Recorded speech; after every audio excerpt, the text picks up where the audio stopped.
So, I don't even know if I'm gonna upload this video because I'm doing something bad. So, I have pizza. Beauty bite. I should not be eating this. The only thing I care about right now is this pizza. So maybe it's an appropriate time to talk about my food addiction.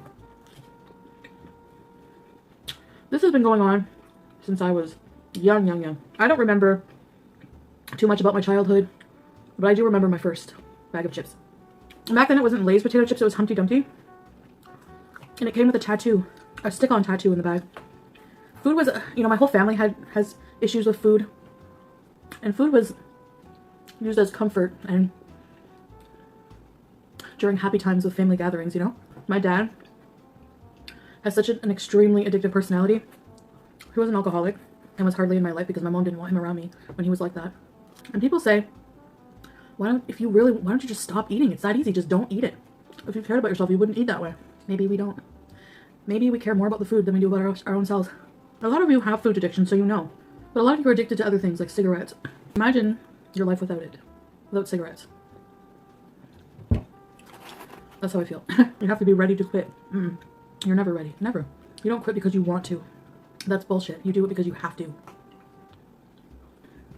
So that's how my life started off, very young. I would go to a relative's house and, you know, that's all I would think about is, you know, going to my grandmother's and raiding her cupboards. And there's something that happened to me when I was in school. Something very cruel. And I never told anybody about it because it's so humiliating. And I don't know if I'll ever be ready to talk about it. I've never told anybody about it. Not even my mother. And I think that's partly why I have so much hatred, picking off the toppings, towards humanity, towards people. Because I've been treated like pure shit from so many people for no reason. That really hurt me. And how do you forgive that? How do you do it? And I'm speaking from the heart, and I know this is really morbid, but I want to forgive them. But a part of me really wants to collect them, lock them in a basement, and watch them rot. And then set them on fire. That's how much hatred I have. And I feel like I do need to talk to somebody. I don't know. Before it just eats me alive, you know? And I wonder, like, why do I hurt myself for what other people have done to me when I didn't deserve it? Why? Does that make any sense? Anyways. I'm done eating. Do I feel better? No. Not at all. Hey guys, welcome back to another video. So I'm going to be doing kind of like a sit-down series once in a while, and it's going to be like the Fat Girl Files. I just want to warn you before I start that this video is a little bit disturbing. The material can be triggering for some. So if you are triggered by talking about emotional abuse or things like that, anything like that, bullying, just, you know, might not want to watch this video. There's a dark side as well, and things that are not lighthearted that I think it would be very therapeutic for me to talk about. And I know that a lot of you really like these discussions and like when I open up and talk about things of this nature, because you email me a lot of the time and you message me and you tell me the things that you go through, and if this can help you in any way, all the better. I think that binge eating, really any type of eating disorder, is a way of self-harm, and there's reasons for that self-harm. Mostly emotional, mostly psychological. No matter what people think, you don't wake up one day and want to be 400 pounds. Nobody wants to. We're not just lazy and slobs, and you know, there's always some kind of problem. Yes, of course we love food, but why do we love food? Why do we love food more than we love ourselves? Some things that I never really talked about, even to family members. I have not told anybody about this. I have not told any psychiatrists, psychologists, because it is just too humiliating for me to talk about. And even just thinking about talking about it honestly makes me want to throw up, because it was very humiliating. And whenever I see people make fun of me online, or I see people treat others like that online, and just the really degrading type of bullying that the sole purpose of it is to try to humiliate you and make you feel like less of a person, it reminds me of these instances in my life when this has happened. And maybe that's why I get so angry and so defensive and I let it bother me, because I have not forgiven the people who have done this to me in the past, and I have not let go of it, and I've not talked about it. I think I'm just gonna disable the comments for this video, actually. And if you really want to reach out to me, you know how to do it. So I just want to say that, number one, growing up, I really, really had a hard time loving myself. And I was always big. I was always, you know, even though I wasn't obese like I am now, I was big. And, you know, it doesn't take much for you to be called fat when you're younger. If you're not thin, by society standards, you're labeled fat. And I think that, you know, I'm not doing this for a pity party. I think that people really downplay the effects that psychological effects that this type of thing can have on people. And, you know, I know that I'm not alone in this. I know that I'm not alone in feeling this way, but there's some things that have happened to me that are just really, that really stick with me. When I think about them, it just really makes me hate people. Especially in high school, I hung around with some people that were not the best people. And, you know, they weren't really friends. I was friends, you know, they were usually boyfriends of my friends, or there was a group of teenagers who were particularly cruel. They were high school dropouts, they were heavy on drugs, they had criminal records. And, you know, I'm not trying to put anybody down that's had that type of past, but these people, you know, they weren't very, but that's how they were. And they were just like, I guess you could call them like teenage delinquents. And it was cool to hang around them because, you know, that was the cool thing to do, was to drink and smoke up and smoke cigarettes and party. And I lived in a part of town I wasn't even really allowed to hang out in, but I snuck around and did it. My mom wasn't too happy about that, but yeah. So I would hang out with them, and I don't know what it was, but they just really targeted me for cruelty. They were really mean to me. But one of my best friends was dating somebody who was part of that group, and her boyfriend was nice to me and we became friends. But at first he was mean to me, and then his friends were just really cruel. And, you know, they mostly just because of my weight, because every comment they would make would be weight related. And, you know, they'd call me, whale. I told you about the guy that called me the house. Girl, busted the house, girl. A house. Like, they would just really be mean to me the whole time. And I thought, well, I'm just gonna take it. You know, these are the cool kids. They, you know, if they're making fun of me, whatever, I must deserve it, or, you know what I mean? Like, I don't know why I put up with it. I just wanted to be liked and belong, and I thought maybe the more time I hung out with them, they would like me. But that wasn't the case. So, you know, it got to just really bad. Like, one of them threw eggs at me one day.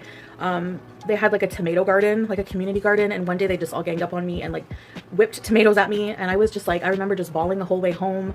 And like, my friend was just like looking at, she didn't know what to say. You know, she didn't defend me. She didn't say anything to them. Maybe she didn't feel like she could stand up to them, but maybe that's why I don't have a lot of friends in life, because I just don't trust anybody. You know, I've never been close to anybody that has really, that I feel like has really given a shit about me. You know? So, if I want to cry, it's because I'm angry. I'm angry that, you know, when I think of who I am, that I let that happen to me. I never told anyone about it. I hid it. I didn't want to get into more trouble. I didn't want them to make my life miserable. And the worst thing was being taken advantage of sexually. I had no self-worth. I just wanted someone to like me, to touch me. You know, a lot of my friends were getting attention from men, and I was getting the type of attention that was like, you know, I'll sleep with you, but I won't admit it kind of attention. And this one time I was at a party, and that friend of mine, who was supposed to be my best friend, you know, she was a good friend. She really was a good friend, and I guess just in those instances she wasn't. And there's times when we're all not good friends to our friends. I'm very guilty of that too. So I mean, I can't really fault her for that, and I do still talk to her occasionally to this day.